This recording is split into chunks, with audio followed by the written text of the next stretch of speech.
ये हैं पश्चिम बंगाल की मुख्यमंत्री ममता बनर्जी।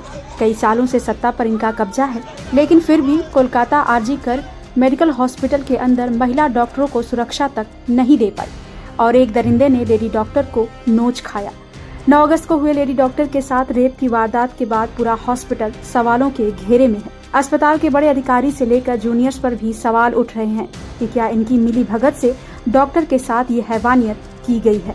इसी कड़ी में अब जो खुलासा हुआ है उससे डॉक्टर रेप मर्डर की गुत्थी और भी उलझ गई है।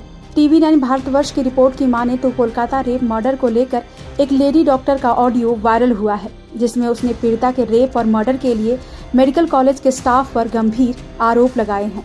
डॉक्टर ने दावा किया कि इस घटना को पूरी प्लानिंग के साथ अंजाम दिया गया है।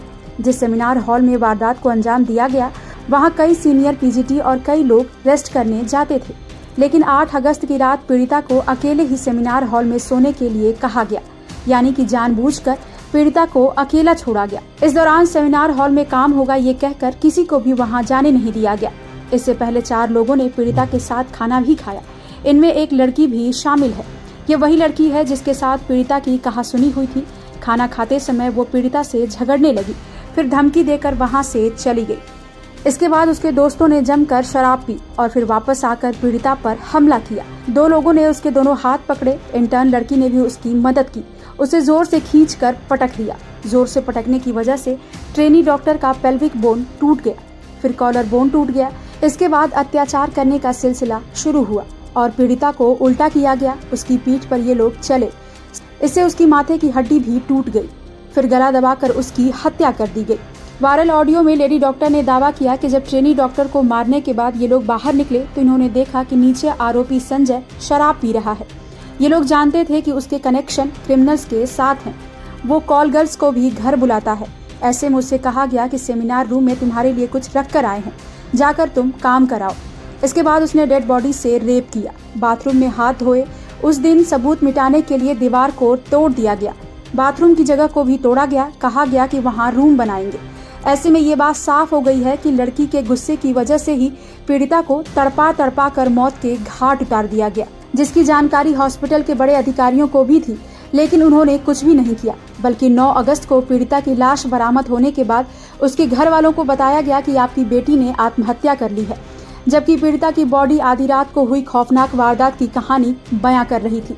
लेकिन बड़े अधिकारी अंत तक इसे आत्महत्या बताने पर जोर डालते रहे, यहाँ तक कि पीड़िता के माता पिता को सेटलमेंट के लिए फोर्स किया गया। আমরা এই কে যে সুজয় রায় কে কি আমাদের সঞ্জয় রায় আমি তো জানি না। আমরা বহিরাগত বলছি, তা আমরা কি করে জানবো বহিরাগত না ভেতরের লোক? আমরা কি করে জানবো? আপনাদের এটা হয় না যে আপনার যেখানে সিকিউরিটি রয়েছে সেখানে বহিরাগত কি করে রাতের বেলা প্রবেশ করবে? শুনুন, এটা তো একটা কথা আছে, সেটা তো কলেজ ভালো করে বলতে পারবে, আমি কি করে বলবো? সিকিউরিটিও সব ভেতরে জড়ানো। বলছি যে সন্দেহ হচ্ছে মেয়ে কখনো বলেছে যে এই লোকটি কখনো ডিস্টার্ব করতে? না না না না না, সেরকম কোনো কথাই হয়নি কোনো। বা বাইরের লোক ঢোকে আসে? না না, এরকম এরকম বলেনি কোনো। বলছি যেখানে নিশ্চিদ্র প্রহরা, যেটা বললেন ওর কাকা, আপনার মেয়ের কাকা, হ্যাঁ, যে একটা ল্যাপটপ যদি গাড়িতে পড়ে থাকে ড্রাইভার সেই ল্যাপটপ নিয়ে ঢুকতে পারে না তাকে দেওয়ার জন্য দিনের বেলা, হ্যাঁ, আর সেখানেই লোক ঢুকছে বহিরাগত। সেটা এই ব্যাপারে আমরা কি মন্তব্য করবো বলুন? এটা তো সুপার তো বুঝবেন, এটা সুপারের দায়িত্ব ছিল এটা ঠিক রাখার, কিন্তু রাখেননি উনি। 2 বছর হ্যাঁ, এখানে চাকরিও করছেন বা কাজ করেন, কর্মরত ছিলেন।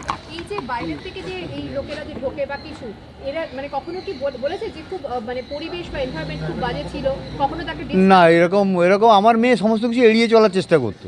কেন এড়িয়ে চলতে, যাতে কোনো ঝুট ঝামেলার মধ্যে। আমরা ঝামেলা পছন্দ করি না একদম। আমরা সাদা সিধা। এই যে দেখছেন যে রাজনীতির ছোঁয়া লাগতে দিচ্ছি না। রাজনীতির লোক আমাদের অনেক ঝামেলা করছে, অন্য রাজনীতির দলের লোক, আমরা কোনো ছোঁয়া দিতে চাইছি না। না, আমরা সাধারণভাবেই থাকতে ভালোবাসি। সব কিছু সেটার জন্য পূর্ণ তদন্ত হয় আর চারাটা সুষ্ঠু বিচার পাই। আমরা মুখ্যমন্ত্রীর উপরে টোটাল সম্পূর্ণ আস্থা রেখেছি। মুখ্যমন্ত্রী যা করবেন আমরা সেদিকে। हालांकि क्राइम तक इस बात की पुष्टि नहीं करता है, लेकिन अगर ये सच है तो CBI को पीड़िता के साथ खाना खाने वाले उसके साथियों को गिरफ्तार करना चाहिए। इस खुलासे से पूरा हॉस्पिटल अब सवालों के घेरे में खड़ा है, क्योंकि इस अपराध की जड़ें काफी गहरी लग रही हैं, जिन्हें बचाने का काम किया जा रहा है। ब्यूरो रिपोर्ट, क्राइम तक।